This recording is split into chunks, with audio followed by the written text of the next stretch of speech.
Order will be the Pledge of Allegiance given by August Tidwell, Mr. Tidwell's son.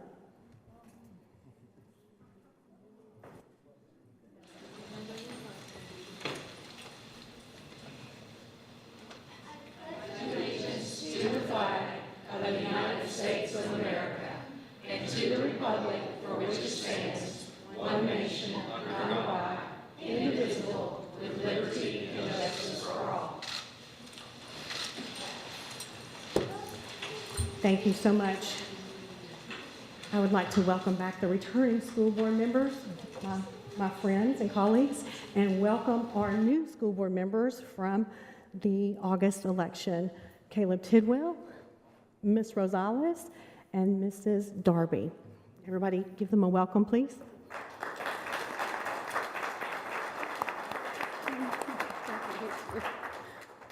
So this is the first night, bear with me. Dr. Sullivan has promised that he's going to help me out. No problem at all. Because he's been in this spot when it was his first night. Yes. And fortunately, last night, I was at Williamson County doing some work for my level 4 boardsmanship, and I was reviewing their school board, and they too were electing their chair and their vice chair. And I saw a couple of our former colleagues there, and it was great that they were receiving awards at this, because we know they're great. I'm going to try to get them back, though. So, Dr. Sullivan, I know we're going to kind of jump around a little bit on the agenda. Would you like to handle that, please? Yeah, so first thing that we have is of course, our approval of agenda, then we move to approval of consent agenda. I would ask that Trey Lee has a visitation that he needs to get to, and so if the board's all right, I would like for us to skip down and get to Trey, I think we have one for transportation first as well. That's number 9, possibly. Okay, we can look at the consent agenda first, if that works, since you've got several consent there. Agenda, there's a item C, an item F, and then under request to purchase, there's a couple items that involve my departments, and I just wanted to make sure there was no questions from any of the board members on those before we skip down to 19. And there is an extra one that will be added, so the maintenance department this is on the consent agenda, I just wanted to bring it up, is asking to purchase a new Bobcat. It is online, but it just wasn't in our packet, so they're asking for that for $66,818.62 to be funded through capital projects, and that will be on there, the consent agenda. And that is a budgeted item. Yes. So under C, the transportation, just under the consent agenda, there's 5 bus contractors that have turned in their routes, which is nothing new. We just have to bring it before the board for you guys to approve, and then we take those routes and offer them out to the remaining contractors to see if there's any takers. Under F, there's a routine bid 3619, which is the ADA chairlift installation at Holloway High. That came in over budget, but we are asking for approval from you tonight so that should we have projects that come in under budget, we can move those funds to this project and we won't have to come back for approval at that time. We can just move the funds and then move ahead with the project. And then lastly, on the consent agenda, under request to purchase, also under F, closer to the bottom, it says the following firms are recommended for approval for professional services. This is something we started about 3 or 4 years ago where we bring the professional services that we utilize throughout the year for different designs that we need. We bring them before the board just to show you who we are recommending that we use. Most of these have been on the list for a couple of years. There is one addition this year. We did put out an RFQ for design services.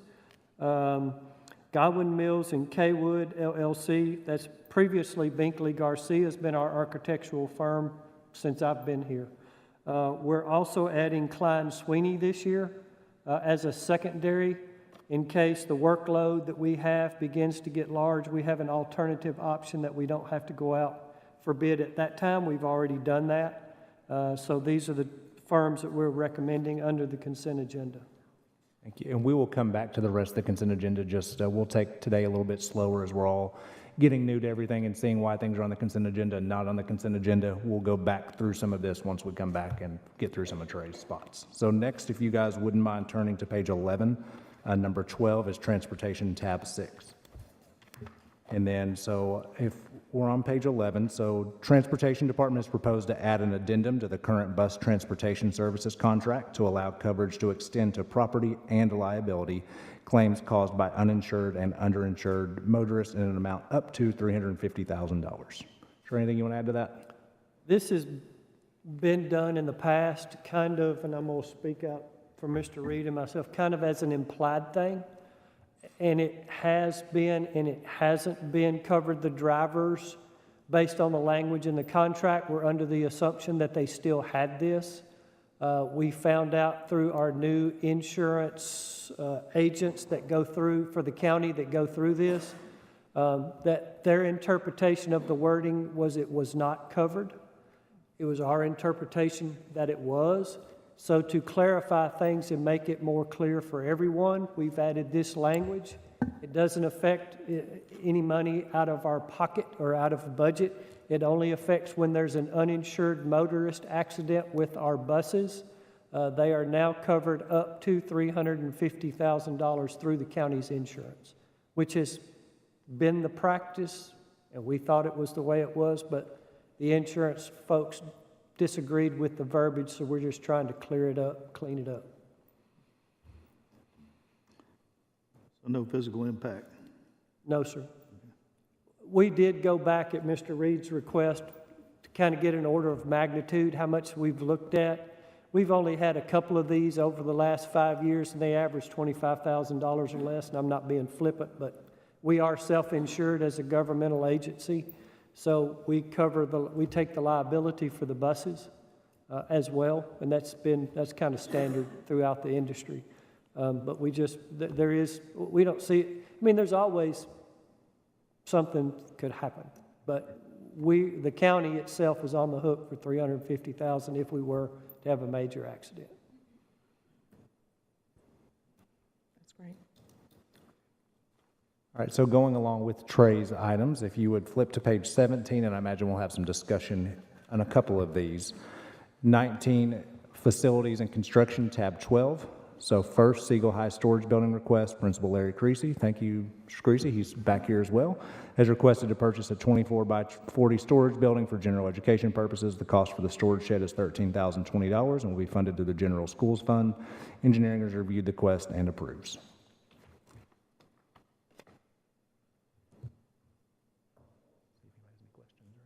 Anybody have any questions? Okay. All right, next we have number 2, Segal High Baseball Turf Field request. Principal Larry Creasy is requesting to allow the baseball team to install a turf infield. Cost for this field is $292,722.00 and is to be funded by a partial loan from Wilson Bank and Trust and at no obligation to the Rutherford County School Board. Engineering has reviewed the proposal and approves pending funding and bank loan. Trey, Brian, anything you want to add to that? This is not undifferent than similar to what was Riverdale's done it. There's been 2 or 3 schools that have gone this route. I think Segal's is a little bit larger. They're doing the entire infield, but the finances run through them, and the county is not on the hook. Once it's built, it's a county asset, and the bank will deal with the folks that take out the loan. So we're not on the hook. Do we have insurance on those in the event something, is there actual insurance on them if something were to happen to the field? Yes, we do have insurance on all of our facilities, and yearly I get with Susan Thompson with the county, and she sends me a very long list of county assets that anything that is not there, we double check dollar figures. In fact, Plainview Elementary, they had a wrong number, so I was able to adjust that for them this year. But we do go through all of that so that all of our assets are insured through the county, and we double check it every year with them. Any other questions? Okay. Number 3, transportation position. Transportation currently has budgeted through Esther funds, a position we would like to reclassify from supervisory to non-supervisory. That's the special transportation coordinator position is needed due to the growth in special education and Atlas program transportation numbers. This position will be converted to general purpose for the next school budget. And for Atlas, that is our McKinney-Vento homeless students.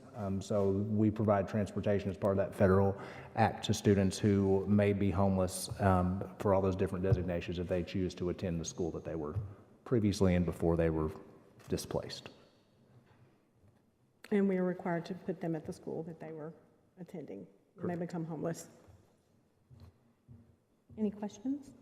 Ms. Yeah, Rosales? I do. Thank you so much. Is this a new cost? No, ma'am, we had a position in Esther already for a transportation position, and it was a supervisory position, and we're reclassifying it, so it's no additional funds. Okay, so it's just, it's already budgeted. Yes, ma'am. Okay, great. It is, and part of this also is with Esther, not with Esther, with our after-school tutoring as well. All of those routes have to be redrawn, and so some of these things with Esther continue with that. Great question. Okay. Any more? Any other questions? Okay. All right, next we have Plainview Elementary School's walking track. Principal Mark Gagne is requested to have a walking track installed. Coordinated School Health will acquire grants to pay for the track. Engineering has reviewed the request and coordinate with School Health for the installation and approves the request at no cost to the board. We have Jenna Stitzel here. She's kind of an unsung hero that a lot of people don't get to see over Coordinated School Health, but I think it's important for everybody to see some of the work that goes on, and Jenna writes our grants underneath Student Services, so she does a lot of work for that. So this will be our final elementary school, correct? After this. Any questions? Okay. I do have a question. Okay. Ms. Rosales? Thank you, Chairwoman. Okay, so that's awesome they're getting a new track, but is this a new cost? Is it already budgeted? Oh, I see. I'm sorry. There's a grant that's going to pay for the track. Sorry. Yep, the Segal I retract Foundation, I my believe. Is it the question. Segal Foundation? Yep. I retract it. Thank you. And this will be our last elementary school again, but as we continue to grow and look at these, just something to put out. I just talked to Jenna about this. One of our schools, Stewart's Creek Elementary School, has a track that is very close to portables, and if we continue to grow at the rate we're growing at Stewart's Creek, we may have to look at portables there and possibly building an additional track there. So you may see another elementary school track come up to add a second one there if we have to put portables there. So. Not to put you on the spot, but how many middle schools and high schools need a track? Just elementary, okay. Okay, so then you're going to go to the middle. Move into that, yeah. Right. Land is an issue though with middle schools, I found. They're a lot easier or a lot harder to find space than the elementary, so I have to figure that out. Thank you so much for your work on that. Any other questions? Next item. All right, next one, I'm sure we'll have some discussion. So, Mr. Reed as well, if you wouldn't mind coming up here. Contract for John L. Beatty in the Blackman property. The Board of Education has been searching for property in the Blackman area for a future school site for the last several years. The Blackman area is one of the high-growth areas of our county. It's been difficult to find large parcels of land suitable as a school site due to the fast development of the area. The Beatty family expressed a willingness to sell some of the family's remaining property on Baker Road for a school site, and the board began negotiations with the Beattys for the property. The Beattys have now executed 2 contracts for the sale of their property. The property consists of a total of approximately 61.39 acres. The purchase price for 59.1 acres would be at $80,000 per acre, and the purchase price for the home site, which consists of a house and 2.29 acres, would be based on an appraisal yet to be obtained. The results of the appraisal will have to be mutually agreeable to both the Beattys and the Board of Education. So on to the next page, page 19.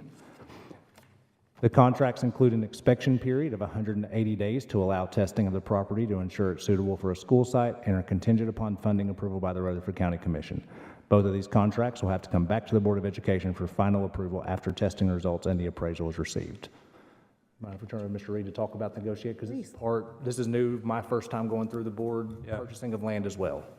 For the O board members, you guys will know we've been looking for areas for new schools in the county for some time, and particularly the Blackman area is one of our fastest growing areas, and we've been looking for property in the Blackman area for more than 5 years.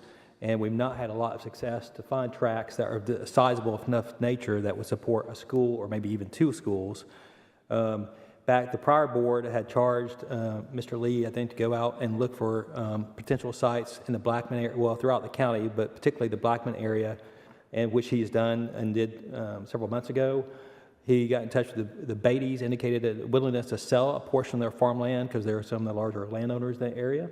So then discussions ensued on what terms they'd be willing to sell their property and how much they'd be willing to sell. So the location of this property is very good. So it's got 2 road accesses on Blackman Road, on Baker Road. So it's a corner parcel. So it's a good location from that standpoint. It is very close to sewer. So when you're looking at whether or not a site is suitable for a school, one of the important things to look at is whether you have adequate road access and do you have adequate utility access. So one of the components to look at is the purchase price of the property, and the Blackman area is one of the more expensive areas in the county, so it is an expensive price per acre to pay. But to really compare that to what you're paying for other areas of the county, you have to look at what cost it's going to cost you to put utilities there and roads there. So you have to weigh all that into the equation. In this case, sewer is relatively close to the property. You have 2 roads already there that would require some road improvements, but it's not like the situation where we have Plainview, where we have to go out in the country and run miles of sewer and have to run, and miles of new roads. So the purchase price in this case is, there's 2 contracts. There's one for the farmland itself at $80,000 an acre. The other contract is based on the house value that would have to get appraised. So appraisal would be done on the house. That would then be coming back to the board, and that will be an amount that you as a board would have to approve, and as well as Mr. Beatty, to see if you're agreeable to purchase it for that amount. So all in all, it's like 61 acres total. So if Mr. Lee, I'd like to kind of put up the location of this property so we can see where it is, but... All right, put the other one up, John. Okay. I don't know if you can flip it. So, this is the location of the Beatty property that he's willing to sell, and actually all this is not being sold. It's just a portion of this tract because it cuts off kind of behind where the house is. But you'll see on the contracts the actual portion that was under contract that's being proposed to be under contract. But the vertical road that you have going on down there, I don't know if you can point to that, is Baker Road, which is that long road there going vertically down, and then the other road is Blackman Road going kind of horizontal across the page. So that's where the property is located. You'll see there's a number of subdivisions already around the area. It's very hard to find a tract big enough in a Blackman area to support one school. This potentially could be a 2-school site. So there's immediate need for a middle school in this area. So if the board wanted to look at this for a middle school site, that would be the first use for it. In years to come, as the needs grow in the area, you might could add an elementary school on the site if you chose to do that. So that's the area we're talking about. The sewer location, Mr. Lee, if you can weigh in on that as far as how far sewer is away from the property.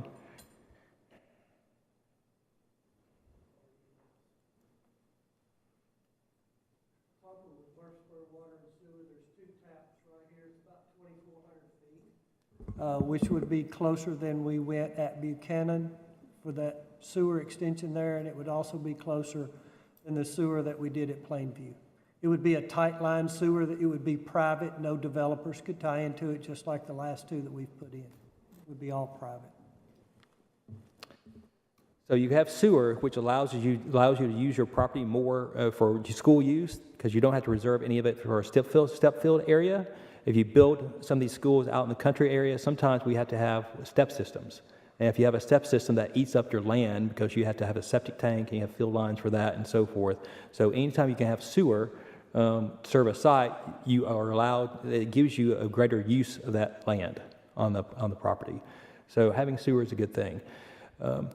But this is so the proposal that is presented was we were charged with the duty of going before Mr. Beatty and seeing on what terms he'd be willing to sell the property. And you have got 2 contracts before you on terms that he'd be willing to sell the property for. The way property acquisitions work in Rutherford County for the new board members is the school board really picks the sites for schools. So it's the duty of the school board to choose locations for schools and determine where they're going to be. The funding for schools has to go to the county commission for approval. So whatever action this board takes to select a school site is just kind of the first step of the process, because you have to first do that. Then the second step is to have the property tested. So you usually do geotech testing on the property, you would do surveying of the property, you would do environmental study of the property, and various other soil tests to make sure it's suitable to support a school on the property. And the third component is you have to go to the county commission and request funding approval for it. So should it seem like property that's going to test out and be suitable for a school, ultimately you have to take it to the county commission and they would have to approve funding for the school purchase on the property. So that's kind of a three-phase process. So typically what has happened with respect to selection of school sites is gone through this process where if this Board of Education determines a site is suitable and a price is agreeable with respect for the purchase of the property, this board would agree to enter into a contract with the landowner for the purchase of the property. It then sets forth a stage where we can get testing done on the property. So that allows Trey Lee at that point to start his crew to get engaged, the engineers and surveyors and the testing people to start the testing on the property to make sure it's suitable for a school site. And then at some point in this process, we will go to the county commission if it looks like it's going to be suitable for a school site and request approval for funding of the site.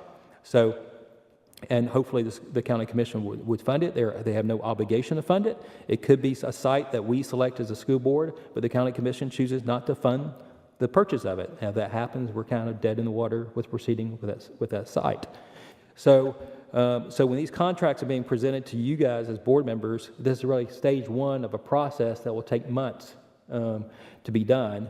And in the end, before the property is purchased, it would have to come back to you as a board after the testing is done, after funding is approved, for you to make a determination that yes, this is something we do want to do. We do want to proceed with the purchases of property on the terms that are set forth in the contract, or to go back and try to negotiate different terms. So that's a short version of kind of how this whole process works. So that's the contracts that you're being presented with will be on Thursday night. These two contracts for the board to take action as you deem appropriate. Questions? This is a lot of money. I mean, I'm having sticker shock here. But the potential to put 2 schools there is intriguing. Do we have a time frame for how long it'll take to get all the soil samples and all the due diligence on the land to see if it's good land, and how much is this going to cost us too? Well, in the contract, we have 180 days. So we have a free look period basically for 180 days. We have a free inspection period where there's no cost to the county, from our standpoint, to the landowner to examine the property and test it. Now, the testing cost would be something that the school board would have to fund the cost of, and Mr. Lee, he has a good idea of what those costs would be. This is standard that all owners and developers do to protect their interest. Typically, it runs between, for all disciplines, $60,000 to $80,000 for all of them. That's kind of what we've paid the last couple of projects that we've been through. So, and we have funding available, I think, for the testing. So that is available. So, for the testing, if we want to proceed with it. Ms. Darby, you have the floor.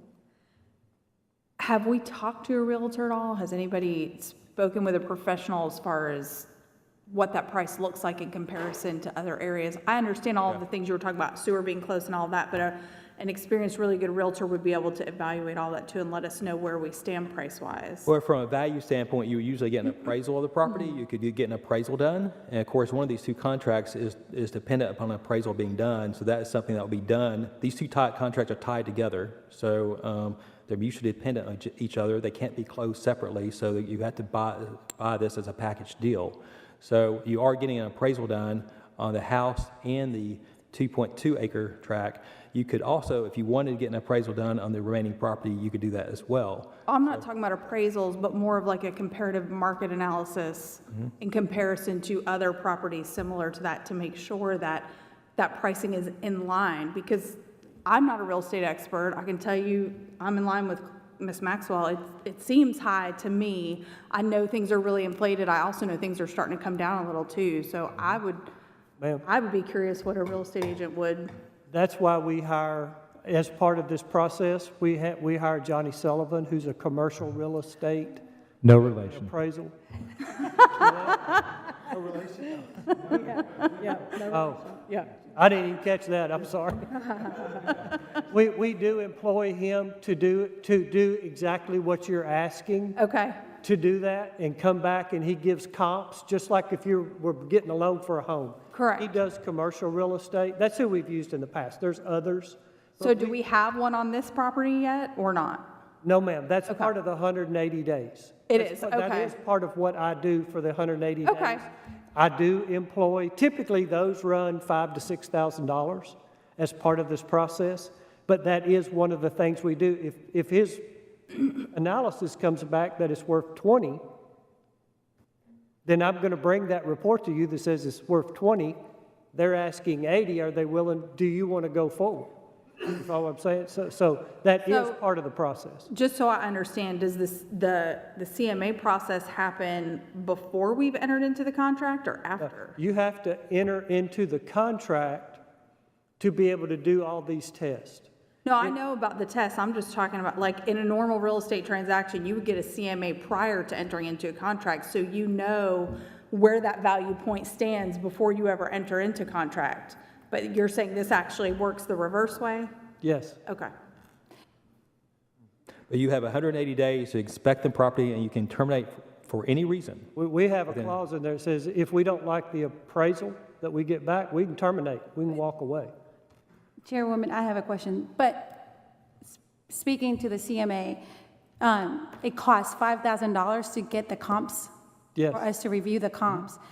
And so if we look at the comps, we get it back, and we see the comparative analysis, and the bid is too high, and we walk away, do we get that $5,000 back? No, ma'am. No, we lose the $5,000. No, but to speak to that, you'd save yourself the testing costs versus No, you doing gotta it do the it all opposite together, way. right? No, if you do the CMA prior to entering into the contract, you would only spend 5,000 to 6,000, correct? And if you proceed, You if you could go decided that to route, not yes. proceed, Oh, okay, so we'll get the comps first, we agree to whatever. Well, we If we could. do, potentially, and then we move into the sampling of the soil and all that good jazz. We can do it that way, yes. That's not how it's been Oh. done in the past, but if you would like to go that route, that's well, I'm just Possibility as thinking well. that it would save us, if, let's just say he said it's worth 20, and the Beatty family says, well, forget that, and we're not willing to go to 80, and they don't want to come to 20, and we can't come to negotiation, you've saved $60,000 to $80,000 of testing. Otherwise, doing it the opposite way, you're already in the process of that testing, and if you can't come to some arrangement afterward, then that money's been spent, you can't get that back. It's just a thought. Well, we do need land for sure, because we do need to grow. But I do want to know if this price is within market, is comparable to what's in the area. And if there's wiggle room to negotiating, that'll be to our favor, depending on that comparable analysis. So, but thank you for clarifying how that process works. It's very different than residential for sure. So. It's also very different because ultimately we have the funding, but we don't necessarily have the funding as well. So it is all of that is unique in and of itself.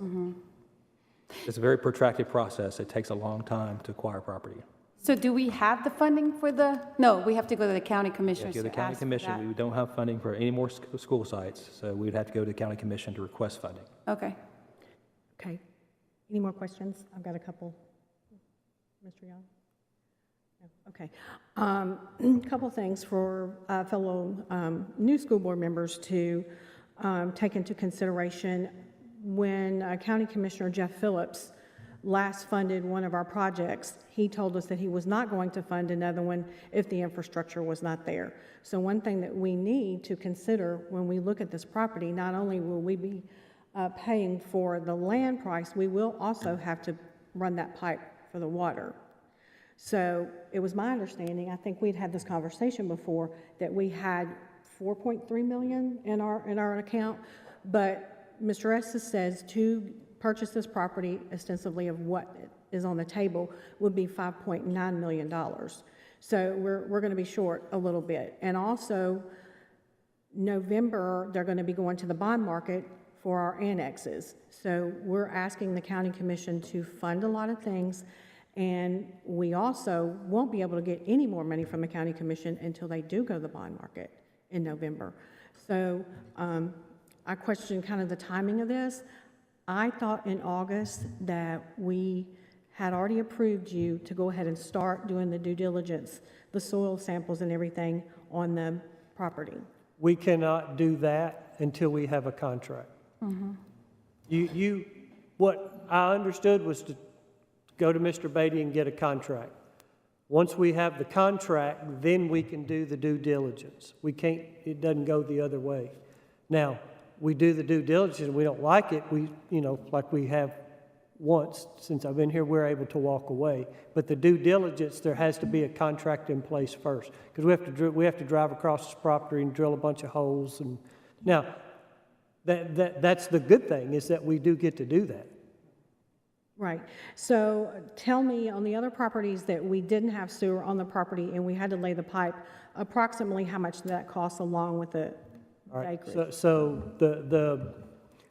I'll go back to Plainview. We use that's our most recent example. We ran about 1.5 miles or 2 miles, and it was close to $3 million for the sewer.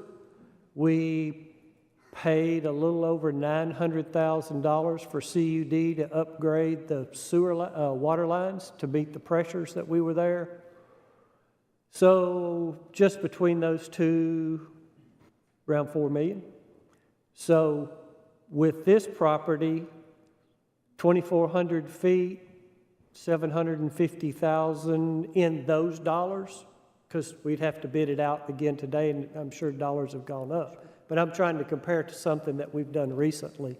I will have to double check with CUD again, but there is, I'm told, adequate water there, which would mean we would save that upgrade. And by having 2 roads, we also built a road to Hoover's Gap at Plainview. We would not be looking to build a county road as well. So a piece of property like this, compared to that, from that standpoint, what additional infrastructure did we have to build?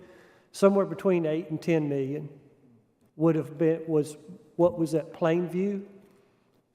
This could be maybe 2 to 3 in comparison. We also would have to go in there because there are no shoulders on those roads. True. Earlier this year, we did tour that property when we looked at the annexes. So there have to be shoulders on the roads and also turning lanes. Turning lanes. Just like we did at our Matthews property, which is decidedly a better piece of property because of the infrastructure. And we paid half the amount of money for that. So some things to consider on that. Thank you, Mr. Lee. I have a question, sorry. The inspection period of 180 days, could that be contingent upon the comparable analysis? If we can do that first? Mr. Lee. You can do you've got 180-day inspection period, so if you want to do the appraisal first, before you hire anyone to do geotech testing, you can do that because you have 180 days to do whatever testing you choose to do. So you could go ahead and do your appraisal, see if the appraisal comes back in a reasonable amount of what you're willing to pay for it, and then proceed on with the geotech testing and surveying additional work at that point. So you don't have to proceed immediately to do the geotech testing and surveying and the other testing that Mr. Lee typically would do. You get the appraisal done first. That takes usually 30 to 45 days. So you would have that back and could consider that before you moved on to the next phase of testing. And how long does the sampling testing take? Well, it depends on how busy people are from a contractor standpoint and scheduling, but I'd say typically you get it done within 60 to 90 days. 60 to 90 days. Well, I don't have a calculator, but. That's all within 180 days. So you're still within your time frame for the inspection period. It'll be like 135 days, so you've got some wiggle room.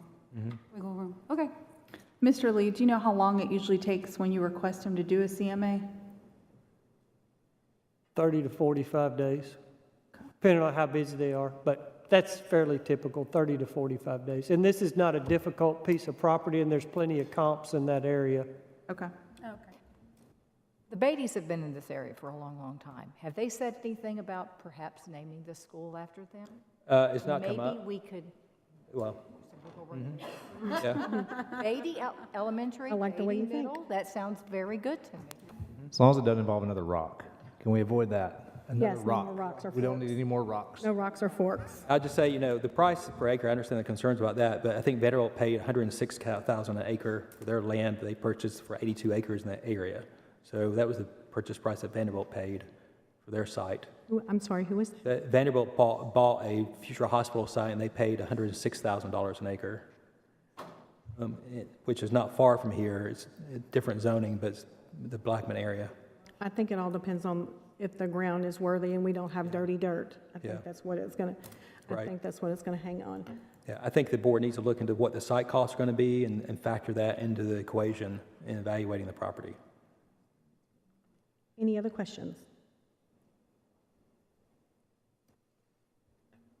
Okay, Thank you, Mr. Lee. We're thank you, good. Mr. Lee and Mr. Reed. Thank y'all. Good. Thank you, guys. If you guys can go back to the consent agenda now. So back to page 1. All right, so how we do our consent agenda each time is we have several sections, and anything can really be added to the consent agenda that within certain stipulations. But usually what we look at first are our community use of facilities. And so we have an entire process where somebody wants to use the facilities. They submit a form to our office, and we go through, and these are all your use of facilities that you will see of people that are looking to use all of our campuses for various things, from athletics to you name it. You pretty much can have something. Smyrna Junior Pro, a choir event, they go all the way through. Then you will see the next portion, we've already talked about on page 3, transportation. Title I contracts, so each school has their own Title I budget, and under a certain amount, we still needed to get board approved, but these are their extended contracts for some of their faculty and different things. We have nepotism next. That was a board policy we changed in July and August, I believe, so that if there was the way it was worded, in the event, especially with our staffing right now, if we have somebody who is related to somebody else in the building in a non-supervisory role, it had to wait till the next board meeting. But now the chair and the director of schools can temporarily go ahead and approve that person tentatively so they can go ahead and start, and we don't leave a classroom empty for 2 weeks. So these are those people with no supervisory roles. We have routine bids. We then, of course, underneath that, we've already talked about some of those requests to purchases. Trey talked about on page 4 our different design groups. And then we get into the very large section. These are all school-based funds, to where we are paying salary supplements and contracted payments to employees that we already have, and this usually is several pages long. And this is in the air of being transparent where all of our funds are for anybody that's being paid as an employee to do extra things outside of that. And so you'll see they go all the way from athletics to extracurriculars, again, dance, choir, band, all of those. We then get to page 8, which are non-faculty volunteer coaches. TSSAA requires the board to approve all non-faculty volunteers. We do this as well, not just for athletics, for any extracurricular. So that's why a lot of times you will see band on here, or choir, or theater, drama, outside of just athletics. And that kind of gets us through all of our consent agenda of what you will see. Normally we do just kind of approve that in a first reading, but that way you have an idea of why things are on there. They're more routine. Any questions?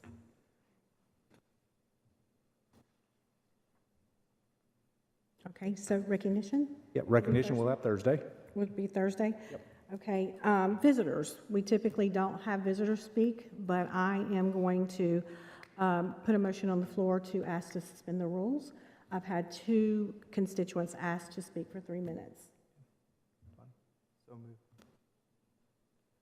Mr. Reed, would we have motions during work sessions? How would that work? It's a point of order to suspend the We're good then. rules, to Yep. have someone. So you're wanting to have visitors during the work session? 2 visitors to speak tonight because they had asked to speak. It's just 3 minutes apiece. I think the board could vote to suspend the rules and go ahead and hear from the speakers tonight. Thank you, Mr. Reed. Are we going to take a vote or no? Yeah, I would do a motion in a second. Okay. I've got a motion with a second on the floor. Mr. Tidwell? Yes. Anybody else? You can do a roll call, yeah, that's fine.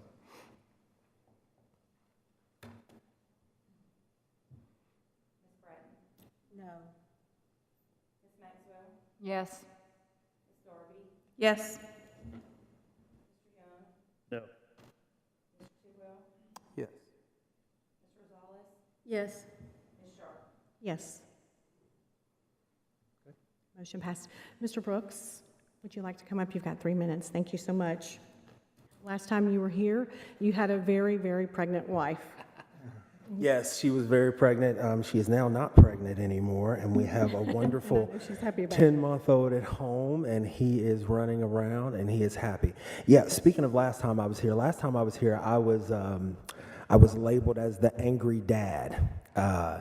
It was kind of funny. I probably liked it way too much than I should have. But today I'm here. Not to do anything, but to thank you. Thank you for the job that you do. Thank you for the things that you're doing, because people really don't understand this mic. Can you hear me? Yes. This is better. I'm a football coach. Excuse my dress. I'm getting ready to go to my middle daughter's volleyball game at Smyrna, and so I'm really excited about that. But, you guys do a tremendous job here, and I said that last time. Now, last time I was a little fired up when I was here, because that was something that was near and dear to my heart. It was my daughter who is autistic, who struggles with issues. And it was a mass thing. Yes, it was a heated thing. And of course, being a man that sits back and thinks, I thought about it. I wouldn't change a single thing that I did last time. I wouldn't, because I want to protect my babies, and I want to do everything right within my family and how I take care of them. But anyway, today, I'm not here to talk about that. I'm here to do one thing. I want to pray for you all, if that's okay. Because I believe that the things that you all are doing, you're going to come up against a whole lot. You're going to come up against angry people. You're going to come up against enemies that sit right outside the door. Scripture says the enemy crouches at the door like a lion, okay, waiting to pounce on you. And it's funny because as I teach the kids, I coach football at Providence Christian Academy. And as I teach those young men, I tell them the enemy disguises himself as a lion, but he is not the lion. We only have one lion. So I have a minute left. I promised myself I wouldn't stand up here and preach and take too much time. So I just want to pray for you all, and I want to pray for our community. I want to pray for our county and our students, if you don't mind, and if you'll allow me that time. Father, I thank you. I thank you for today. I thank you for everything you're doing. I thank you that you make all things new. I thank you that even after a year, God, you're allowing me to stand right here in this place and to show your goodness and to show how, yes, even in moments of struggle and hard times, God, you are still good. Father, I pray for this board. I pray for the leadership that is sitting at these tables. I pray for our director of schools, God. Father, cover them. Cover their families. Cover their lives, God. Father, give them everything that they need to go forth and take care of the children that you have provided for them to take care of. I pray for our teachers, all of our workers who work, God, and who labor and who pour themselves into what they do. Father, I pray protection over them and their families. Father, I pray protection over each building, all of our students, God. Father, let them walk into that place and feel loved. And Father, I pray that you will continue to bring teachers who will love these students. God, I thank you, we honor you, and we give you all the glory. And it's in Jesus Christ's name we pray. Amen. Thank you so much. Thank you, Mr. Brooks. Our next speaker will be Jeff Moore. Mr. Moore, would you come to the front, please?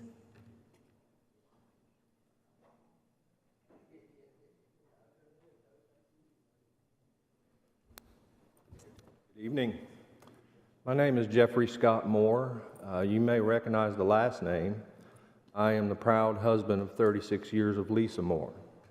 And tonight I'm here to correct a wrong, or to right a wrong. My wife served 7.5 years on this school board. And due to some members of this school board's pettiness and their just the way they treated my wife. She was never recognized. And at first I just thought, you know, whatever, she doesn't need recognition from anybody but God, okay? But then it started to tick me off. And it started to tick me off, and it festered, and it started to tick me off even further. And so tonight I'm here to right a wrong. I'm going to recognize my wife for the 7.5 years that she spent on this board.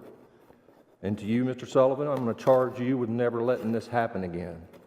Never letting a person that sacrifices their time and their effort to serve on this board to not get recognition for it. Can you promise me that, sir? I started that tradition last time to make sure. Thank you very much. I'm going to read this.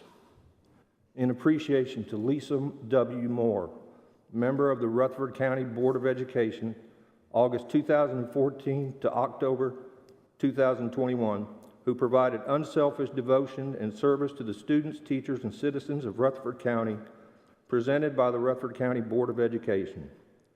Dr. James Sullivan, Director of Schools, Tiffany Johnson, Board Chairman, Sheila Bratton, Vice Chairman, Coy Young, Tammy Sharp, Claire Maxwell, and Tim Holden. This should never have happened, and I'm here to make it right. And to the previous chairman and to the previous director of schools, I only got one thing to say. Bye-bye, Sheila. Felicia, I'm sorry. So, Mr. Moore, Dr. Sullivan and I have already had conversations around that, and each one of us on the school board, new and old, have purposed to start a new day, and we're all going to get along very well because of the students and because of our kids in this area. So thank you for doing that. Thank the fellow board members for indulging and suspending the rules. Thank you. So we are back in session. No, please. Employees also, because that got some attention. That was something I chose to do as the director of school, so thank you for doing that. Being new to this tenure, that was not something I could control beforehand, but I could control things going forward. Thank you. Thank you so much. We're back in session. So, number 8. Yep. Number 8, Special Education Department Job Description, tab 2. So under the direct supervision of the Special Education Coordinator, an additional Special Education Administrative Assistant is requested to maintain all requisitions, both general purpose and IDEA, purchase orders, reconcile school and department ledgers, track GP, IDEA, and APR expenditures, and coordinate with the federal bookkeeper monthly for accounting reconciliation. This position will be funded through IDEA Part B funds and would be posted after approval of the consolidated funding application, which goes through E-Plan, and Mark Golding's going to show you a little bit about E-Plan in just a little while, but that's where it goes through. Will you give us a fiscal note on that? How much it's going to cost? Fiscal note, Mark, do you have that built in on the consolidate? Can you pull that up for us while we're, because every one of these gets budgeted into E-Plan, so. Any questions? I can see the real need for this. I mean, sped is huge. It's getting bigger every year. That's the problem I have with federal funds, is all the people that we have to support to make sure that we're spending it correctly, so. Agree. Your point. Next item. All right, next we have Human Resources, tab 3, so job description under direct supervision of the Assistant Superintendent for Human Resources and Student Services and Senior Benefits Specialist. The Benefits Administrative Assistant will oversee the daily benefits office operations. This position will communicate policies, procedures, and requirements to the public and provide direct support to the department. Back in probably our July meeting, we talked about having additional staff for Human Resources with insurance coming on board. We talked about a couple. We are going to try it with one additional first because we have just started our open enrollment period, and we'll do some of that during the insurance update as well. But it is multifaceted. It is not just our health insurance. As we continue down over the next couple years, we have multiple other insurance areas that the board's going to have to decide. Do we want to stay with Rutherford County General, or do we want to go on our own, such as OJI, all our ancillary products that we have. So instead of contracting out somebody for our insurance, we're looking at just doing one other additional person to try. We've already set the salary on this. Yes, we have. Yep. Any questions? Next item. All right, next we have substitute teacher staffing. So for the 22-23 school year, RCS is utilizing 2 substitute teacher vendors. The north end is served by ESS and the south end by Advantage. Neither company is able to meet our demands right now. ESS is having a much harder time than Advantage. And so you have multiple options here. That was one of the things that we were targeted at doing. We have a solution, or we have a problem. Here are some solutions. Option A, change the daily rate for the North End schools to more closely align with neighboring school districts. Proposal for certified is $125, non-certified $105.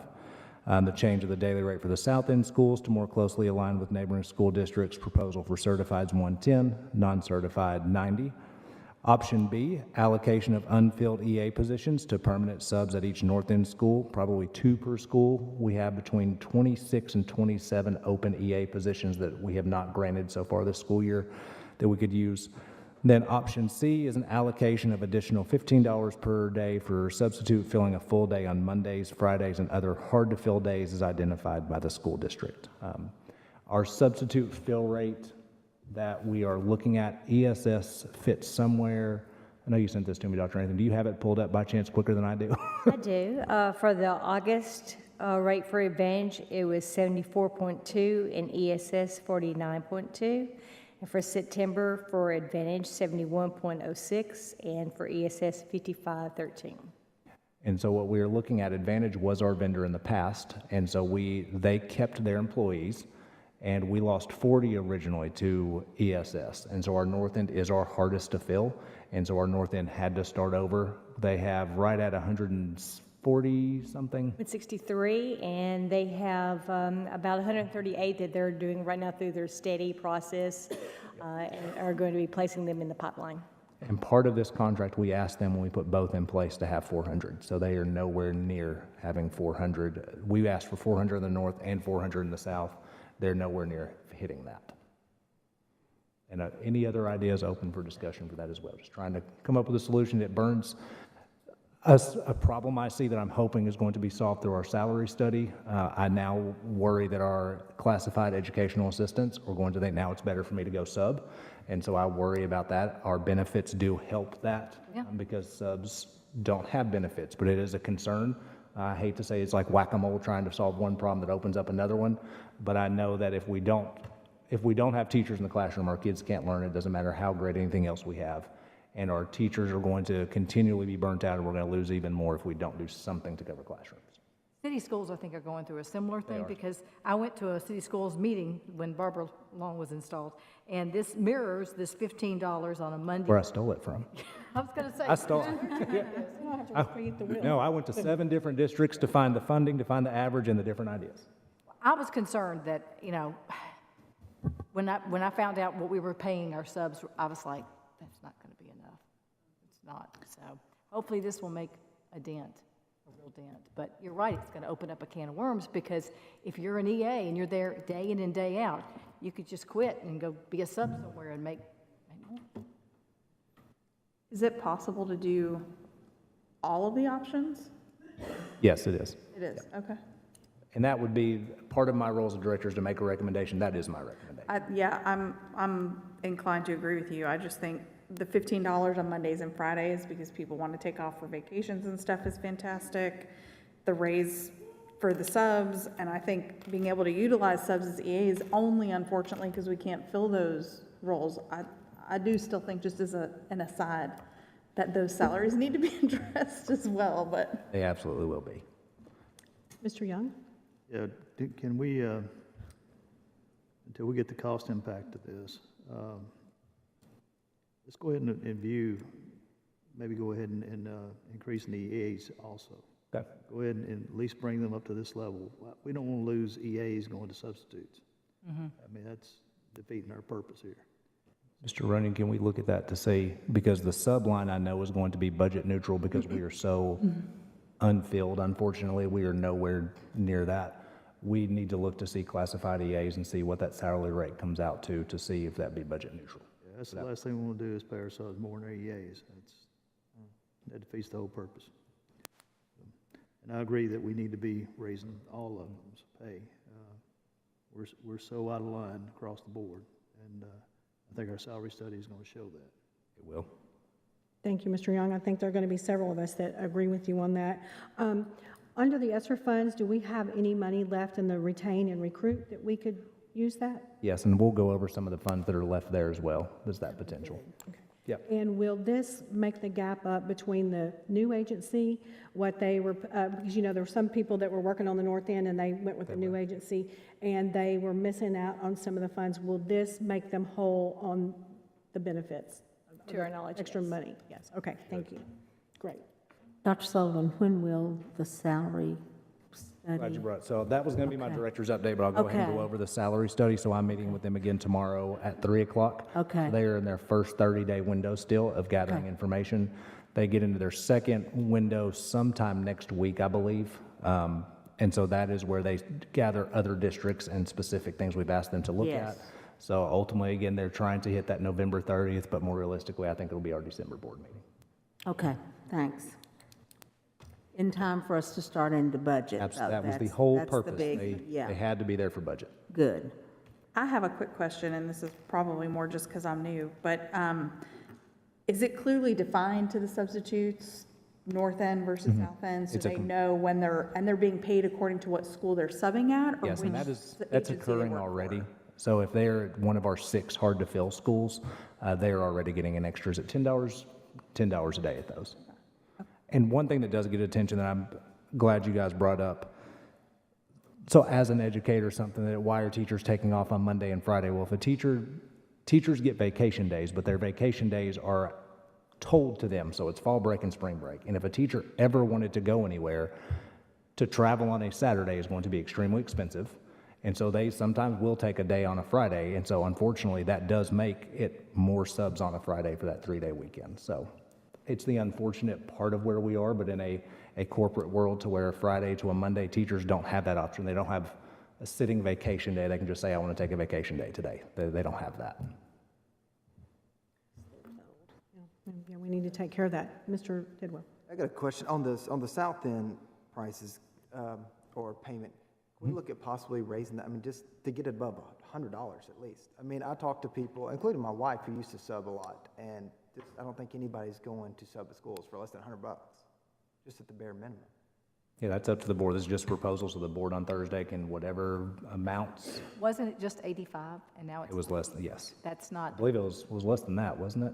For non-certified, what was it? For Advantage, it was 95 for certified, 85 for You're correct, yeah. non-certified, and for ESS, it was the same, but $10 additional for the 6 hard to fill. yeah, I think, I agree with Mr. Tidwell. No one's going to do it for less than that. Dr. Sullivan, didn't you tell me that we're losing out in the north end substitute teachers from Davidson County and the neighboring because they pay way more? We are. How much is that? Do you know the breakdown? Sorry. So their breakdown, I believe they start at 140 if you sub every day. And if you sub every day, they have it. It's a little disingenuous, but I understand what they're doing. So it is an extra $35 per day if you sub 5 days in a row. So really it's 105, but they publish it as 140.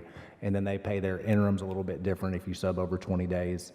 And we used to have, and this will come out in our salary study as well, we used to get a lot of applicants from Metro Nashville for teacher positions, and with their raise they did the last couple of years, that is truly where we've hurt on the north end, is not being able to be competitive. Because they raised their teachers Oh, yeah. so much in the They have a last bigger couple of budget, years. too. Well, they do They have a bigger absolutely do. budget. But if there is Esther funds, and it seems like we have an issue, we have a need, we're losing out teachers because it's better to go to a different county, I think it behooves us to look into funding, if there is available, to help alleviate this need and increase it to where it's comparable. But you want to be careful you don't pay your subs more than your teachers, Francis. That too. I agree 100% You would with be you, Ms. Sheila. surprised how close we're getting here. It's getting close. Isn't that right, Dr. Yeah, Sullivan? it's getting close. It scares you, doesn't it? It does. It may be that we would have to require the subs to have specific certifications. if Oh, they're gonna- honey. I just opened a whole thing. Yes, you did. I would love that in a perfect world. That would be Yeah. great. No, I'm teasing. No, I agree. We do need to look at everything. But was Mr. Tidwell suggesting that that proposal for non-certified just be changed to 100 rather than the 90? Because it really does look a lot better. It does. But I also think that if you're going to do that, then you need to move the certified up to 120. You got to keep that $20 difference. Oh, I see what you mean. I The would difference say- between the two in the south end. You're gonna have to be careful too, though, because then you've really made the difference between north and south almost nothing. And if Yeah. the north is hurting big time, so that's, Really are. it's all, and then if we raise it all, then we're the problem with getting too close to teacher pay. It's a real, Exactly right. where is that salary study? Agree. I think it's interesting to see, though, whether people would, on the south end, would be willing to travel to the north end. I mean, typically, the people I know that sub nearby, they're not doing it to travel very far. So, I mean, maybe it does affect it. You could be right, but it's something worth considering. I will tell you, our bus drivers do not want to drive from Rockville to Laverne, because we have the same issue with bus drivers. They want to stay close. Yeah, Yeah, and, and I get it, you know, they want to stay close. So this was great discussion. Thank you so much. Any other questions? Next item. All right, next is ESL Extended Contracts, tab 4. This is something we're very proud of. We've done it for several years. ESL department will be conducting an after-school extended day program for Smyrna High School funded completely by Title III. Title III funds will provide 2 teachers extended contracts. The schedule for extended school day will run for both semesters, Monday through Wednesday from 3:45 to 6:15. Each teacher contract is for $50 an hour. This is so needed, especially on the north end. Any questions?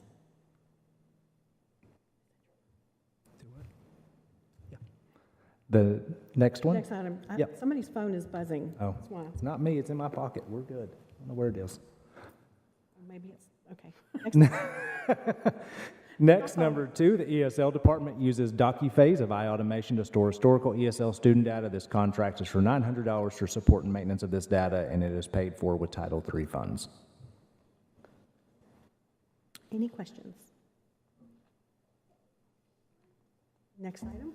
All right, next we have anything over 1 year goes before the board for contract approval. And so when we're looking at new contracts, these are things that could go on the consent agenda, but instead, since it's our first meeting, I went ahead and put this on a regular agenda. You have an Adidas contract with Riverdale High School, tab 5. This team agreement is entered into between Adidas America Incorporated and Riverdale High School men's basketball under the attached agreement. Ms. Maxwell, were you responsible for that?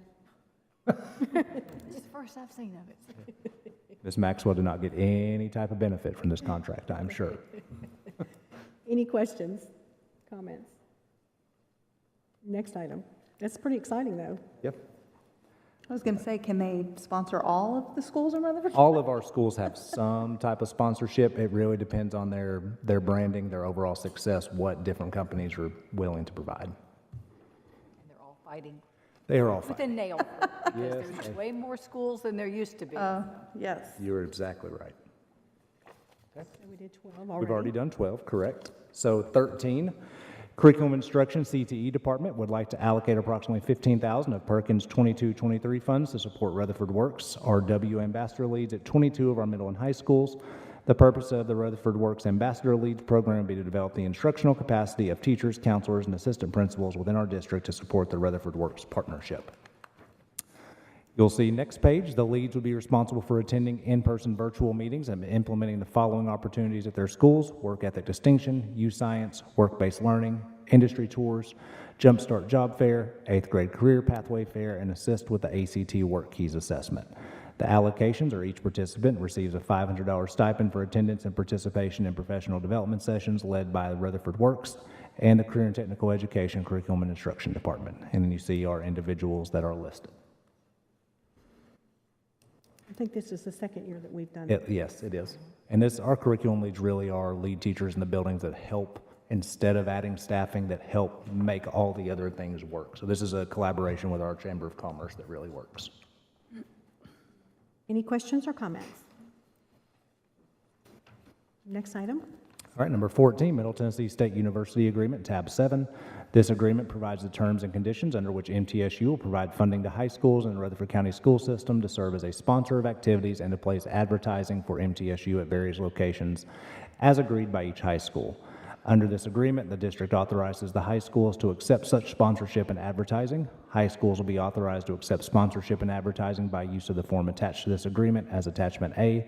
Each completed form shall be subject to the terms and conditions of the agreement.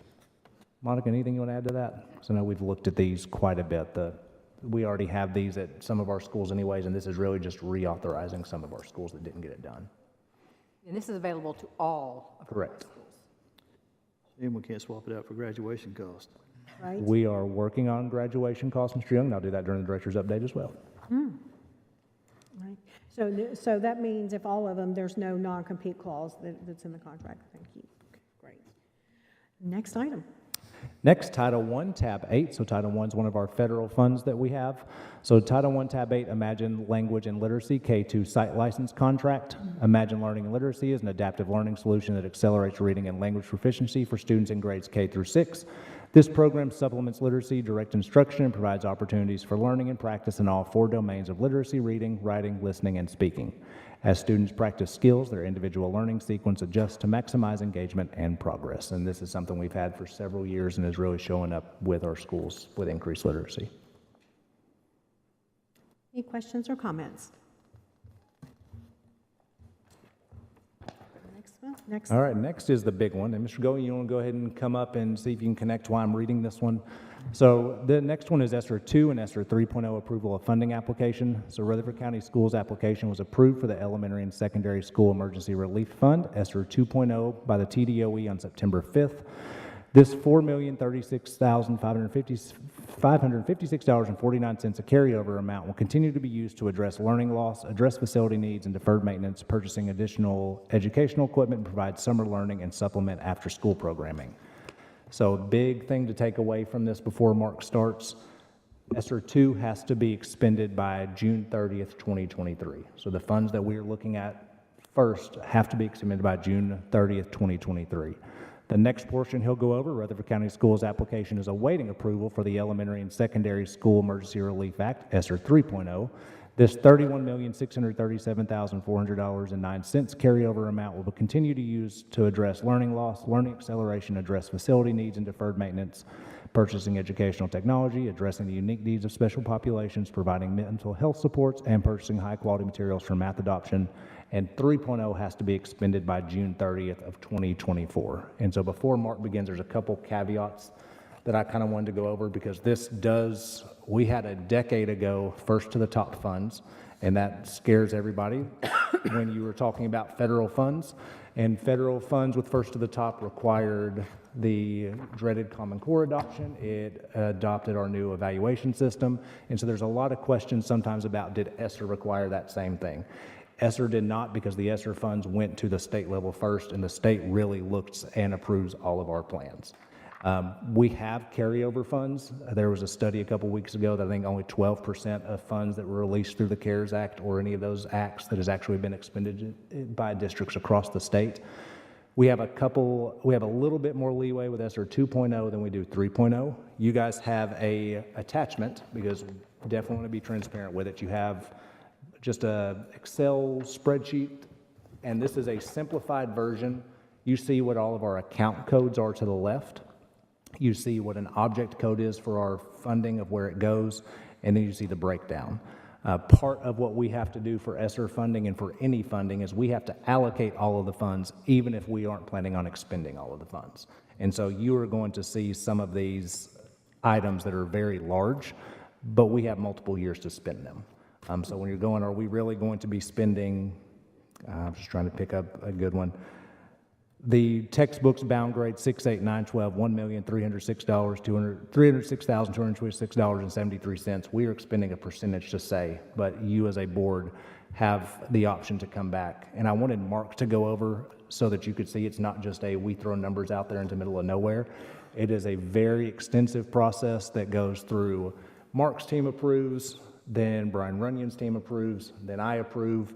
The state then goes through multiple levels of approval, and these things get kicked back, and you can see all of these that Mark has up here are different state and funds that all go through an approval process, and we get notified every time one person presses a stinking button, no matter if it is our staff, Brian's staff, Mark's staff, the state staff, every notification comes through. So take it away, Mark. Thank you, sir. So I'm Mark Gullion, and welcome to our new board members. I just thought that I would give you first as kind of a general document here, because you'll hear these at every board meeting, as you've already saw on several of the line items. This is kind of a cheat sheet. So what you see behind you on the screen was what Dr. Sullivan was referencing, which is called ePlan. And that is the platform that we use for all federal grants. And then towards the bottom, you can see there's a competitive funding application too.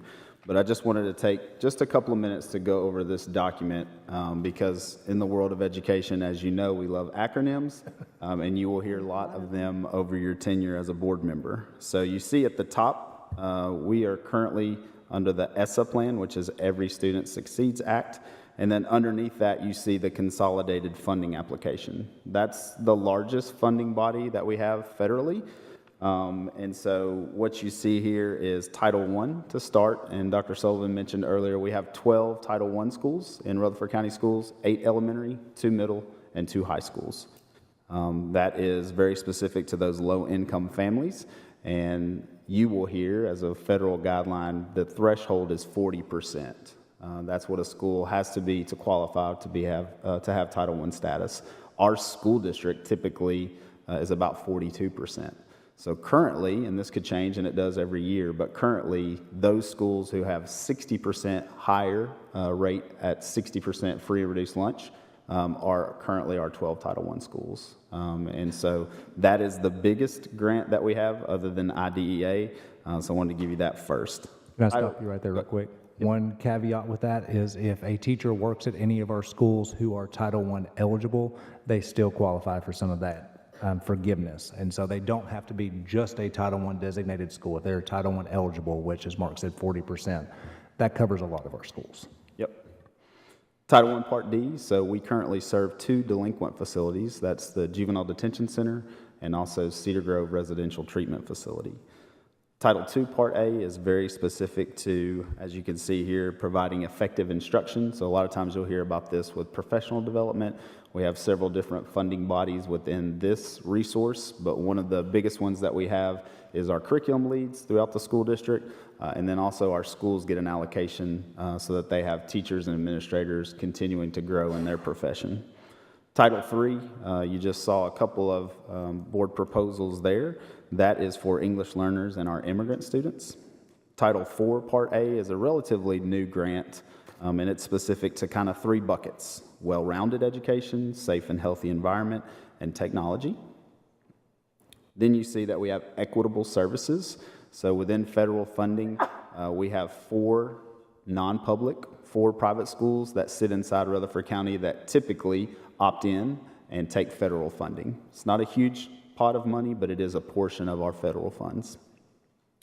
Going on down to IDEA, that's split into 2 areas. So there's Part B, which is those school-aged children from ages 3 to 21, and then there's preschool. So one of the budget items that we looked at a little bit ago that you guys asked about the fiscal impact, and that's that new administrative assistant, it'll actually be coming out of Part B. So it won't be a fiscal impact on the school district budget as much as it will be for Part B. It'll be about $65,000 of that budget with benefits included. Towards the bottom, of course, Ms. Tyra Pilgrim does a fantastic job with our CTE Perkins 5 grant, but that is one of the grants that you'll see in ePlan. And then Ms. Jessica Johnson oversees our Title IX, which is McKinney-Vento. So now kind of going back to Esther, because that's been the big funding source for the last 3 school years. There's been an Esther 1.0, 2.0, and 3.0. I've presented a couple of times in previous boards about those funds. Esther 1 had a deadline of 2022, June of 2022. We spent every cent of that. Esther 2.0, like Dr. Sullivan mentioned, will go until June of 2023. And so we are on the clock. But as you can see from the first spreadsheet that's in color in front of you, that is the little bit more than $4 million that is currently budgeted. And that has been approved by the state. But on Thursday night, the board chairman and Dr. Sullivan will sign off for both 2.0 and 3.0. The 4-page document behind, or the 4-page spreadsheet rather, behind ESSER 2 is how we currently have ESSER 3.0 budgeted. So just know that with any federal funding, and Dr. Sullivan alluded to this, there's a process. So we're looking at needs assessment. So we're going to obviously reach out to the stakeholders that this funding covers, and we're going to get their input on those funds. We've done that every time with our Esther funds. It's required every 6 months. We have to update our plan, and then we also have to budget that money according to what the needs are of the school district. So in the proposal, you see those buckets of areas that we use with our Esther funding. It's a little different than the areas that you see on this page because, like Dr. Sullivan mentioned, this is a multi-year grant, whereas most of the grants that we have are single years.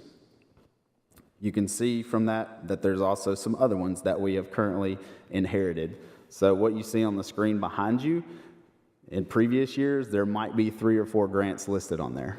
It has exploded in the past 3 or 4 years just because of federal funding and some of the things that we've benefited from. And as you guys know, federal funds are never just given to you. A lot of red tape that comes along with that. We are currently going to go through the process of monitoring within the next month, where the state team will come and look at 7 of our schools. And they'll also be working with us at the district office just to make sure that the funds are being spent appropriately. So we have ARP Homeless 2.0, ARP IDA, Best for All District Grant, Coordinated School Health that Jenna Stitzel was talking about earlier. We have an Early Literacy Network, ESSER 2 and 3 that we talked about. We have a Safe Schools Grant, Tennessee All-Core, Innovative High Schools, and Voluntary Pre-K. So just a snapshot so you can see. The largest one that I mentioned was that consolidated funding application. And I know the text is small on this screen, but just to get an idea, I'm just going to scroll down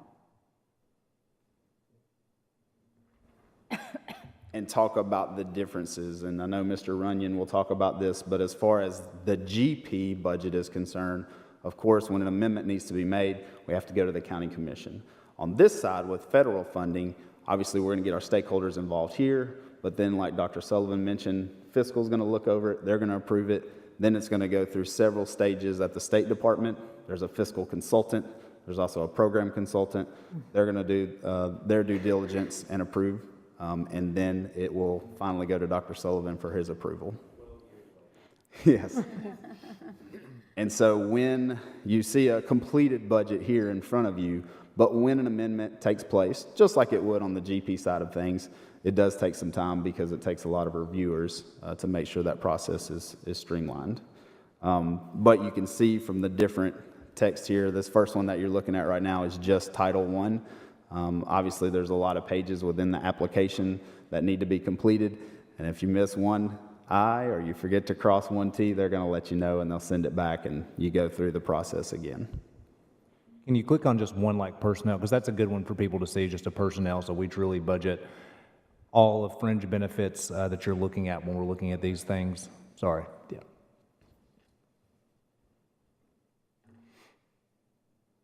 This is a page here where you can see by school how we calculate head counts as far as EAs, interventionists, coaches, and this is with our Title I allocation. So again, it's those 12 schools. And obviously all of our schools have unique needs, but our schools do a really good job of supplementing what the district already provides. And so these are positions that they've supplemented.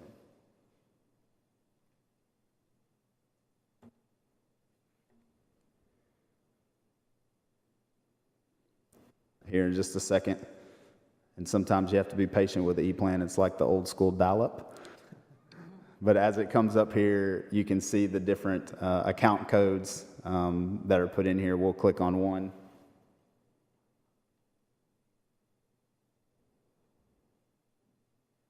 That gives you a breakdown. So not only are there pieces of the application where you have to go into great detail as far as narrative information about what you're doing with the funding, but then within an account code like this,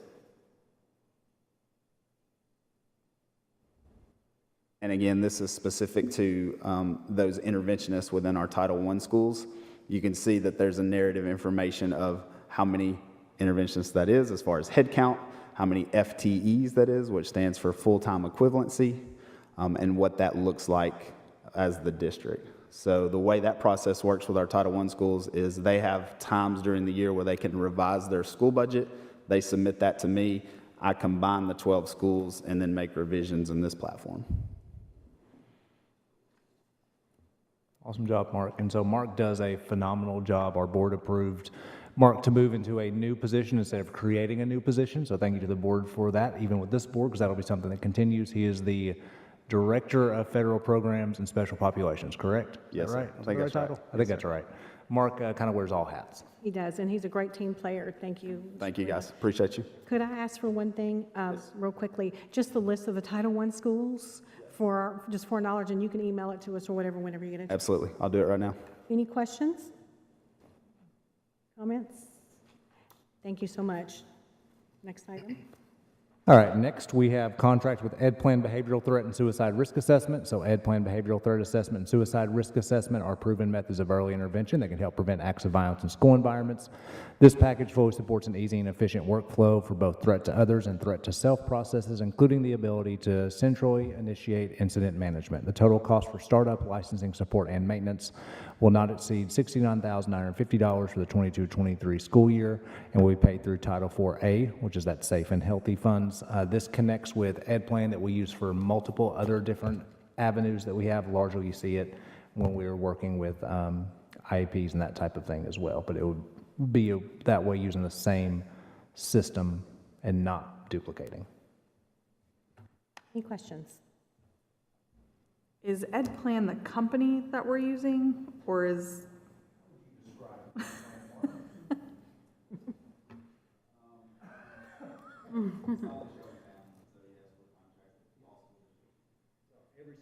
Uses it for easy IEPs, usually where you hear about it for a student with disabilities. They'll have an IEP, and easy IEP is what we use, and all that information is in there. This is another portion of it. Okay. And there's always interfacing issues with. Always interfacing issues, always. Any more questions? Next item. All right, next we have Title II and then IDEA contract. So Institute for Multisensory Education will provide a 5-day workshop comprehensive Orton-Gillingham training. The IMSE Comprehensive Orton-Gillingham Plus course and programs 30 hours of hands-on interactive and personalized class that provides a complete understanding of IMSE's enhanced Orton-Gillingham method, the essential 5 components to literacy, and the tools necessary to apply it to the classroom. After participating in this accredited structured literacy course, teachers will understand the structure and foundation of the English language as well as the research behind the science of reading. Educators will have a basic knowledge of how to assess and teach students in all 3 tiers of RTI, as well as students with characteristics of dyslexia. This is something we've used in the past that we go through, all interventionists go through. Any questions? Okay. Next item. All right, next on page 15, Atlas Program, Memorandum of Understanding, so tab 9, STARS.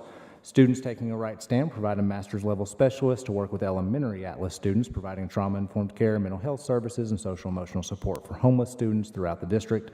STARS will also provide a master's level specialist to work with elementary Atlas students and their parents to reduce chronic absenteeism and improve attendance of students experiencing homelessness. POSIP will add a new communication tool for our homeless students and their parents that will communicate to families in over 100 languages. The app will allow students and parents to easily share information and feedback. The district will be able to analyze feedback from parents to adjust the Atlas program as needed to meet the needs of our homeless students and families. Next is Indoor Athletics. They provide after-school and summer programming, including transportation at no cost to students living in motels and shelters. And the last part, Boys and Girls Club, provides summer programming in Smyrna and Murfreesboro at no cost to students who qualify for the Atlas program. Because we pay for summer programming, they also don't charge Atlas students for after-school care during the school year. Any questions? We've had the STARS program for quite a while. Yes. And I want to tell you, I'm really excited. Is this the first time that Endure Athletics that we've had this? We've had them in the past as well. Okay, because when I was in school, we had a kid who wanted to do archery, and he lived at one of these hotels. Mm-hmm. And it was like pulling teeth to figure out how we were going to get the kid.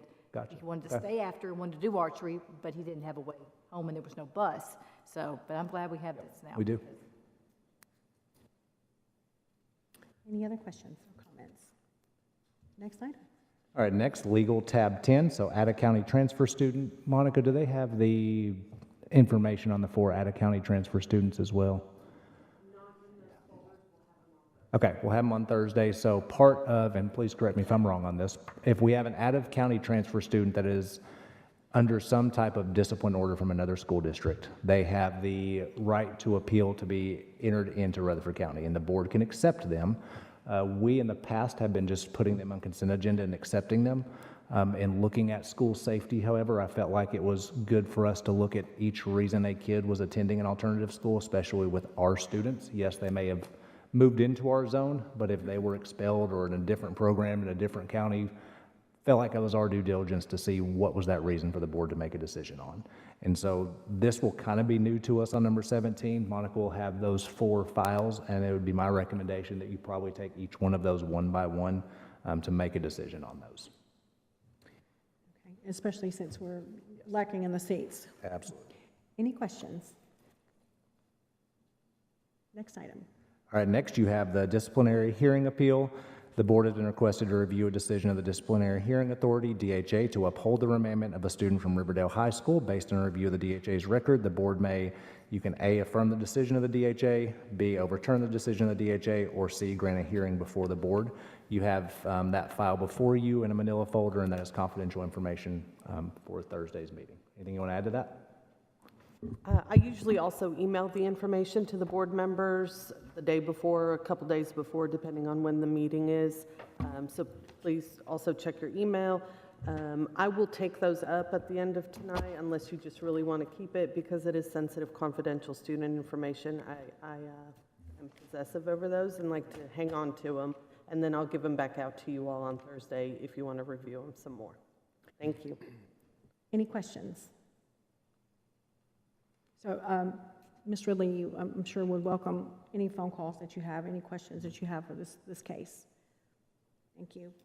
Next item. All right, next, so we'll move into Financial Matters, tab 11.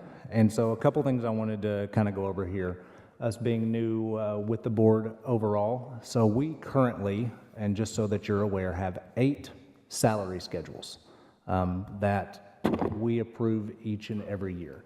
And so as we grew, basically what seemed to happen was we would have a new position. We didn't necessarily have a place that fit, and so we would just create a whole new salary schedule.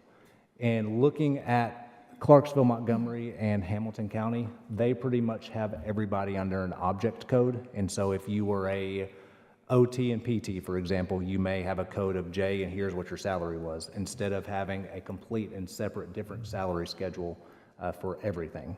And on Thursday, I'll kind of go over just an idea of how salaries for certified are looked at. And so you can see how certified, administrative, all those different types of things occur. As we look for the salary study, that's one thing I've asked them to do is bring some normalcy and some consistency. There are also a group of individuals in our central office. So the large majority of a school system are certified staff. You have another large group who are your classified staff or your hourly. In our central office, we have a list of people who are classified, but they are non-exempt, meaning they're salaried. And so they are in a salaried role, but they're not a quote-unquote certified teacher.